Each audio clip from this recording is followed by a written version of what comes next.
We're here with Corazon Pineda-Isaac, the councilwoman for the 2nd District. Pineda submitted a bill in regards to Yonkers, a sanctuary city for the undocumented immigrants. Corazon, can you please tell us about it? Can you tell us what it is? Because a lot of people are under the perception that we open the doors to criminals and whatever, and it's not so. Can you please tell us about it and what is this about? Yes. So in February of this year, I introduced a resolution calling to make Yonkers a sanctuary city. And what we're hoping to do is, and we followed Eric Schneiderman's guidelines, is that the city of Yonkers will not target illegal immigrants from in the city once they commit a nonviolent crime. So if you commit a violent crime, the YPD has they're within their power to do whatever they can and whatever they need to do in order to convict that person. However, if you commit something such as a driving infraction, and you get stopped by the YPD, then you will be prosecuted for that crime specifically. We're hoping that the city the YPD will not be asking you for your legal status. They will not be asking you for documentation. So that way we can keep families together, protect individuals, and really ensure that we're doing the best for all the citizens of this city. Now, it's important that the people understand that you are not giving sanctuary to criminals. This is for working people, people that can prove that they've been working and be leading a good life. That the only infraction that they have committed was to walk into the United States without papers. And most of the time, they do this because they have no other option back home. They're looking for what we call the land of the freedom, America. Okay, and that's why they're here. Do they deserve a second chance or a chance to become legal status? So absolutely, you're right. So really, this resolution will not protect violent criminals. It's not going to protect people who sell drugs in our streets, people who have illegal weapons, individuals who are child offenders. This is really just to protect families who are here illegally, and that's potentially their only infraction that they've committed. But they are raising children, they're raising families, they're working, they're contributing to our city, and they're really just looking to, like you said, chase the American dream.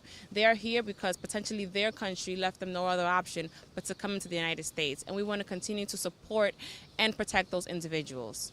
Now, is there any restrictions in the city? It doesn't matter where they are, ICE cannot get them, or there is certain areas in Yonkers where it's open game? So in addition to sanctuary cities, I also introduced a resolution that's called sensitive places. And what that does is it'll make certain places in our city basically not being able to, like a sensitive place. So if ICE is in our city, they cannot enter churches, they cannot enter courthouses, they cannot enter schools, so that people can feel, because people are very tense right now. They're very uneasy. They don't know, how to act, how to react, and they're very afraid. So we want people to live their normal lives. We want parents to take their children to school, to take their children to the hospital if they need to, or if they're sick themselves, to really go on with their everyday lives and feel like they are part of this city. And that resolution will do just that. It will prevent ICE, if they're here, from going into certain locations. Not long ago, about a month or so ago, there was a workshop that will give information to the undocumented what they need to do, what their rights are at the Yonkers Public Library.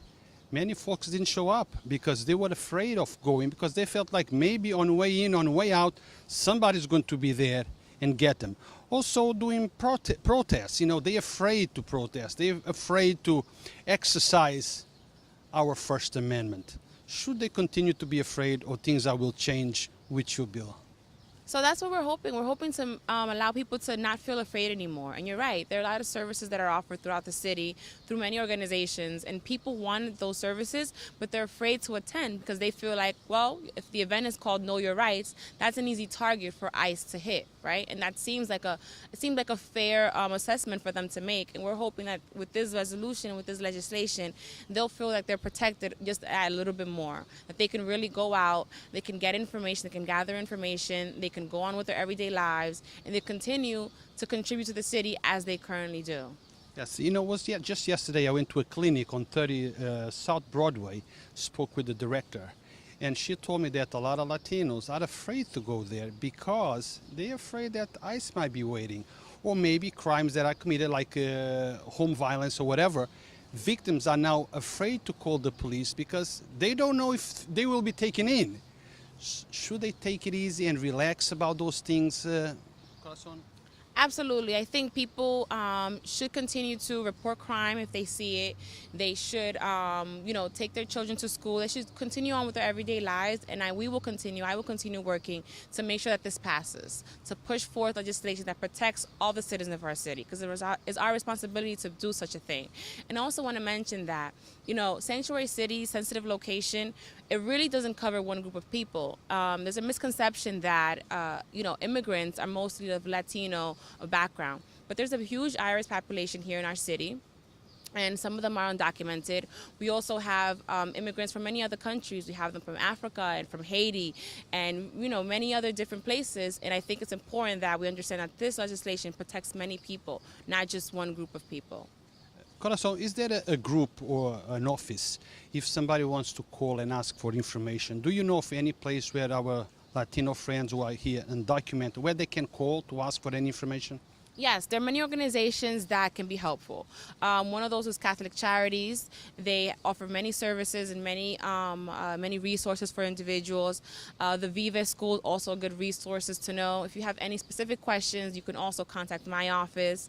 And my phone number is 914-377-6312. And we can continue to work together, and I can put you in touch with all the other organizations that really do this on a daily basis. They just help individuals figure out resources, next steps, and really what to do should you be in a certain situation.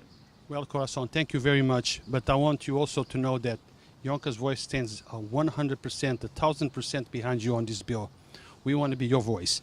We want to be a vehicle that you can use to get your message across, because we have a lot of people that follow us. So anytime you need anything, if you need to speak with us on camera, if you have a document that you need to be out so people can see it, please count on us. We will be here to support this bill. Thank you, Yonkers Voice. I look forward to working with you. Thank you.